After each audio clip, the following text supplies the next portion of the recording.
한국교회가 예수 그리스도의 부활을 기념하는 부활절을 맞아 전국 각지에서 연합예배를 드렸습니다. 비대면 시대를 맞아 온라인으로 성찬식을 거행할 수 있는 웹페이지가 공개됐습니다. 성도들이 기도 생활과 성경 통독을 꾸준히 할 수 있도록 돕는 책들이 나왔습니다. 실제 사람의 피를 담은 이른바 사탄 운동화가 미국에서 논란을 빚고 있습니다.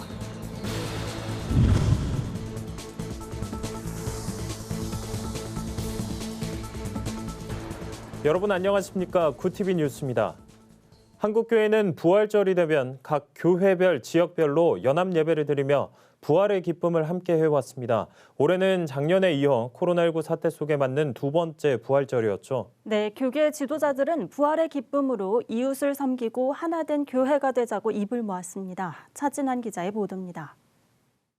예수 그리스도의 십자가 죽음과 부활을 기념하는 부활절을 맞아 전국 각지에서 부활절 연합예배가 열렸습니다. 코로나19 여파로 지난해에 이어 예배 규모가 대폭 축소됐지만 목회자와 성도들은 방역 지침을 철저히 준수했습니다. 2021 한국교회 부활절 연합예배는 68개 교단과 16개 광역시도 기독교연합회 등 교계 지도자들이 한자리에 모였습니다. 특히 진보 성향의 한국기독교교회협의회 NCCK와 보수 성향의 한국교회연합이 함께해 하나된 한국교회의 모습을 보여주며 희망의 메시지를 던졌습니다. 그리스도의 부활은 개인의 영혼을 구원하고 사회 갈등을 넘어서는 부활신앙이야말로 이 나라의 민족의 희망이고 남북의 화해와 평화고 온 세계가 걸어가야 될 미래인 줄 믿습니다. 이날 예배에는 황희 문화체육관광부 장관이 문재인 대통령의 부활절 축하 인사를 전했습니다. 서울시장 보궐선거에 나선 더불어민주당 박영선 후보, 국민의힘 오세훈 후보도 참석했습니다. 이날 예배에 모인 헌금은 한국교회의 이름으로 방역 최전선에서 수고하는 의료진 등 코로나19 극복을 위해 사용될 예정입니다. 부산에서도 1,800여 교회가 함께하는 연합예배의 자리가 마련됐습니다. 이번 연합예배는 부활의 소망, 회복의 시작이란 주제로 부산 포도원교회에서 열렸으며 여의도 순복음교회 이영훈 위임 목사가 말씀을 전했습니다. 예수님의 부활의 메시지의 완성은 용서에 있었습니다. 우리가 하나님의 큰 기적을 체험하기 위해서 이제는 사명자로서 용서의 사랑을 실천하며 살아가는 우리 모두가 되어야 할 것입니다. 코로나19 관련 부서와 탈북민, 노숙인 사역 등에 헌신해온 사람들에게 후원금을 전달하는 시간도 이어졌습니다. 한편 NCCK와 한교연도 각각 부활절 연합예배를 드렸습니다. NCCK는 고통당하는 사람들에게 가장 먼저 손을 내미는 한국교회가 되자고 선포했고 한교연은 한국기독교총연합회 임원들을 초청해 함께 예배했습니다. 구티비 뉴스 차진환입니다.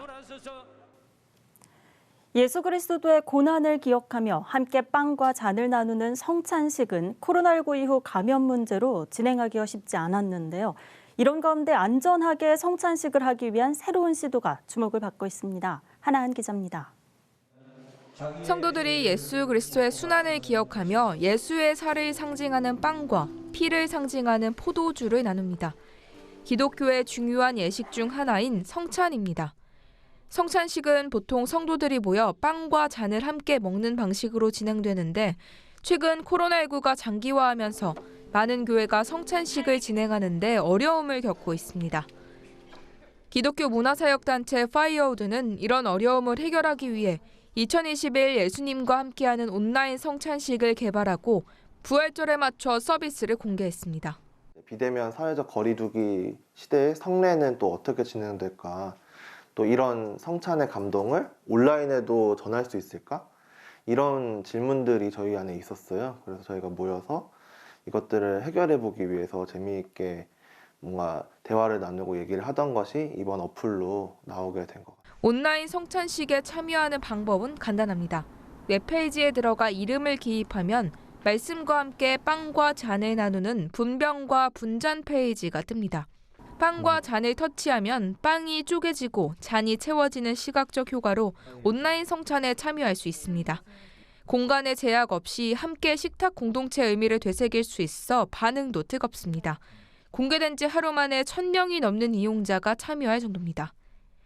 파이어우드는 성만찬의 경건성은 살리되 함께 참여한 모두가 형제 자매가 된다는 데 주안점을 뒀다며 10대부터 60대에 이르기까지 모든 사람이 새로운 기독교 문화 콘텐츠를 누릴 수 있도록 이용자 중심의 서비스를 지속해 나갈 것이라고 말했습니다. 파이어우드는 조금 더 기독교 안에서 재미있는 것들을 많이 해보려고 해요. 그래서 좀 특별한 날에 다른 팀과 기독교 팀과 같이 협업해서 조금 프로젝트를 해보려고 하고도 있고. 파이어우드는 한 교회만을 위한 온라인 성찬식 서비스도 준비 중에 있다며 비대면 시대의 교회와 성도가 필요로 하는 서비스를 계속 개발해 나가겠다고 밝혔습니다. 구TV 뉴스 하나은입니다. 혼자서 기도를 하고 성경을 읽다 보면 때로는 올바른 방법으로 하고 있는지 의문이 들 때가 있으실 텐데요. 성도들의 기도 생활과 성경 통독을 돕는 책들이 나왔습니다. 박은결 기자가 소개합니다. 가족의 투병 가운데 기도의 지혜를 얻었다는 저자는 실제적인 기도 생활을 통한 깨달음을 고백합니다. 이 책은 기도에 관한 주제 말씀들을 기초로 기도 생활에 꼭 필요한 내용을 40가지 주제로 쉽게 소개합니다. 또 각자의 기도를 기록하고 주제별로 성경을 필사하며 묵상할 수 있도록 안내하는 등 성도들의 기도 생활을 점검하게 하는 실제적인 도움을 제공합니다.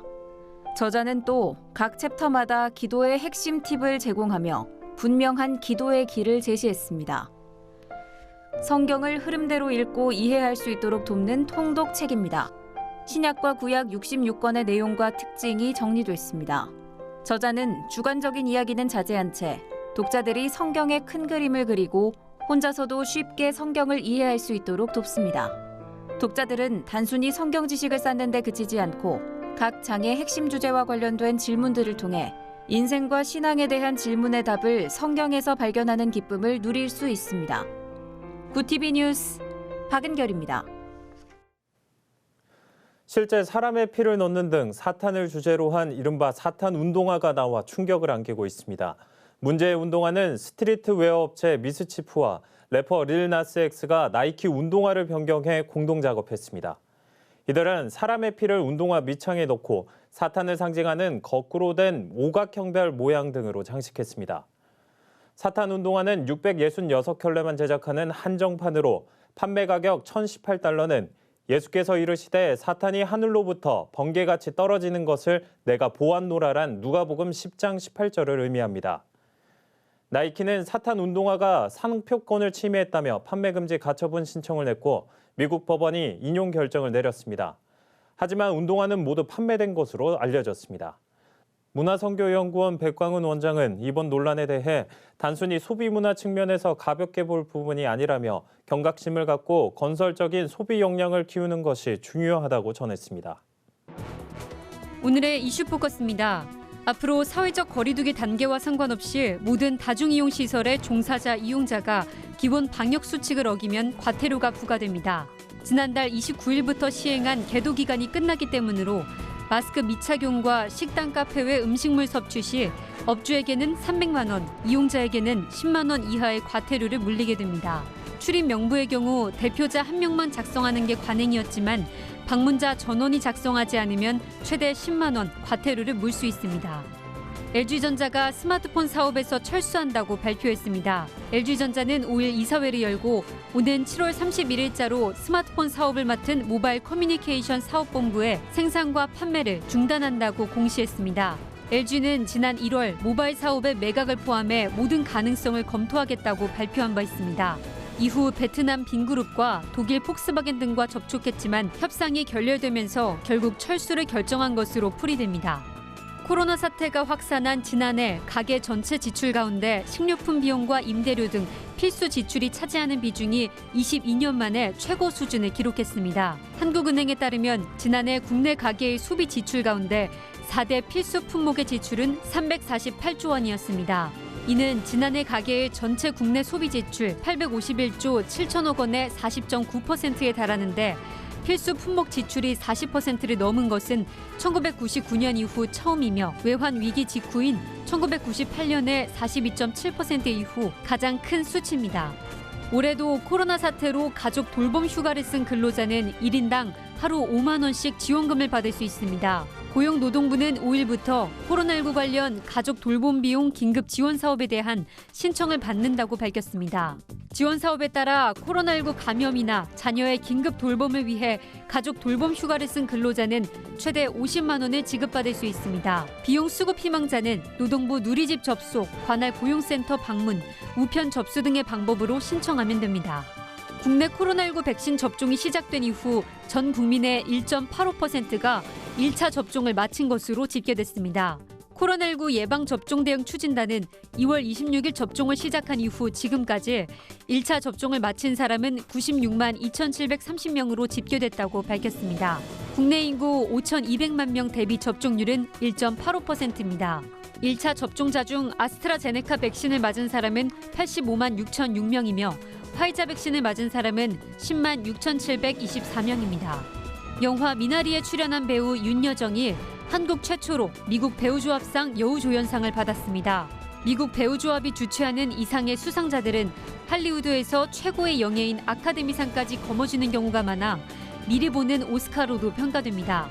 윤여정은 이달 25일 열리는 오스카 시상식에서 마리아 바카로바와 글렌 클로즈, 올리비아 콜맨, 아만다 사이프리드와 경쟁을 벌입니다. 구티비 뉴스 조유현입니다. 구티비 월드와이드입니다. 미얀마 국민들이 4일 부활절을 맞아 부활절 계란으로 민주주의 회복을 염원했습니다. 현지 매체와 SNS에 따르면 국민들은 이날 부활절 계란 껍데기에 군부 쿠데타에 대한 저항과 민주주의 회복 의지를 적은 뒤 이를 이웃과 나누고 소셜미디어에도 공유했습니다. 계란에는 미얀마 국기와 미얀마를 구해달라는 글귀를 다수 새겼습니다.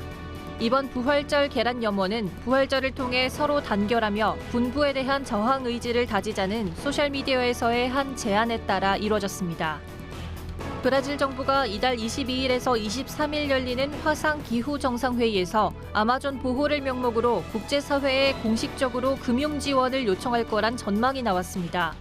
이카르두 살리스 브라질 환경부 장관은 현지 시간 4일 에스타두지 상파울루와의 인터뷰에서 아마존 열대우림 보호는 브라질 정부의 노력만으론 역부족이라며 국제사회가 지원에 나서야 한다고 주장했습니다.